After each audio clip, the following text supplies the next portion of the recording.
Hiya Seven, welcome back. Today I am going to show you how to paper mache your weird tower. Okay, so if it's a bit wobbly and if it's falling apart a little bit, you can just fix it up with some masking tape. And we are going to cover it in a layer of PVA glue and water with some newspaper. And what this is going to do is make it nice and hard, especially any fiddly bits you've got. And it will give us a good base for us then to put our designs on. So we're going to do a layer of newspaper first, 2 layers of newspaper, and then you're going to do a layer of white paper or kitchen roll, so that when you come to paint it or draw onto it, you get a nice strong colour. So first things first, we need a few things. You will need some newspaper cut into strips, so old newspaper. If you can't find any newspaper, you can pick up free newspapers in your local corner shop or in your local supermarket. So if you haven't got any lying around or they haven't been read yet, pop down to your corner shop and see if they've got any free ones. You need to cut them into strips, and we're not going to use the whole strips, we're just going to use sort of small bits about that size. Okay, so if you want to rip them then into that size bit, you can do. I used about 3 or 4 pages, you don't need to use the whole newspaper, okay? You also need some PVA glue.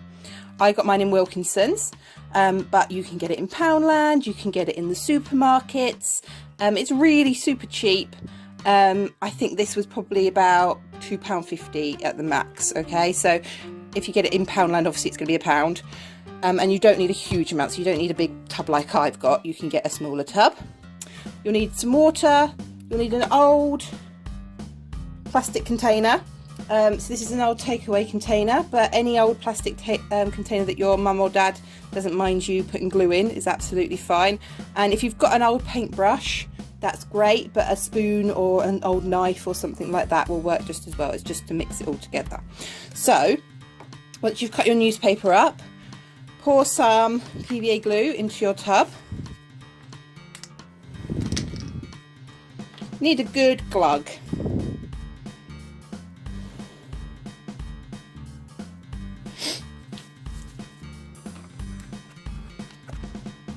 And then you're going to add your water. This is to water it down so that it's easier to stick. You don't need a huge amount of water. I'd add a little bit at a time and mix it in. If it's too runny, if it's too watery, it's going to take forever to dry. So, but you don't want it too thick, otherwise it will go too solid. So that's still a little bit thick. I'm going to add a little bit more water.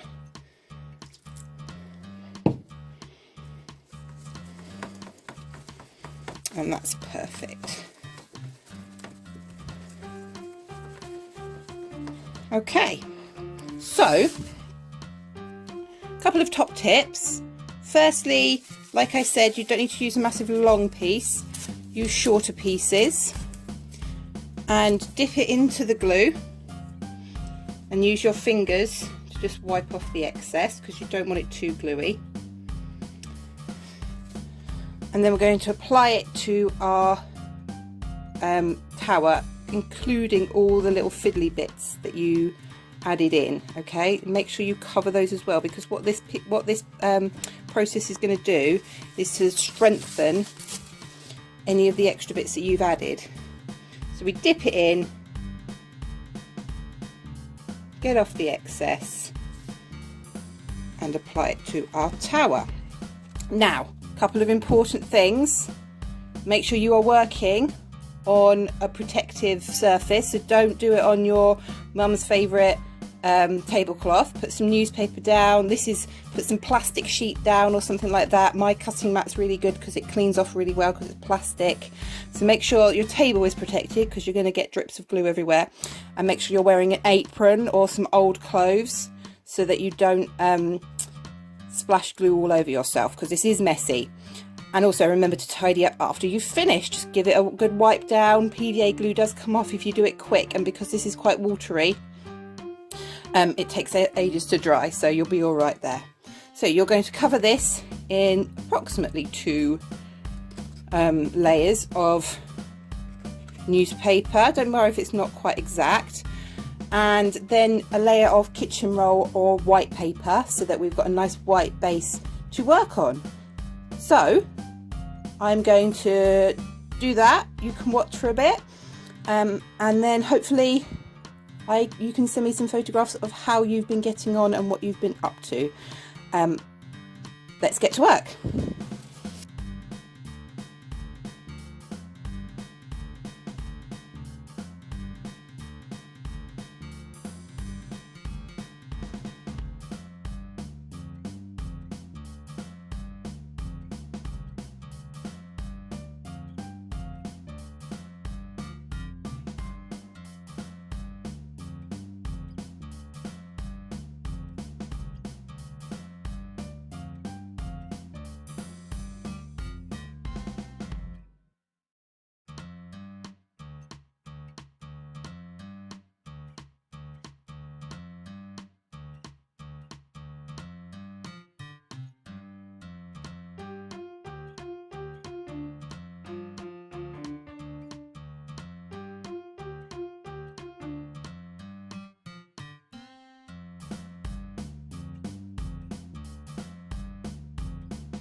Okay, so we can pause that there. You don't want to sit and watch me do this for hours. Put it in a dry place. If you've got a garden, pop it out in the sun, and it should dry super quickly, but you'll need to give it a good 24 hours so it's properly dry before you paint it or anything like that, and I will be setting that task next week. Thank you very much.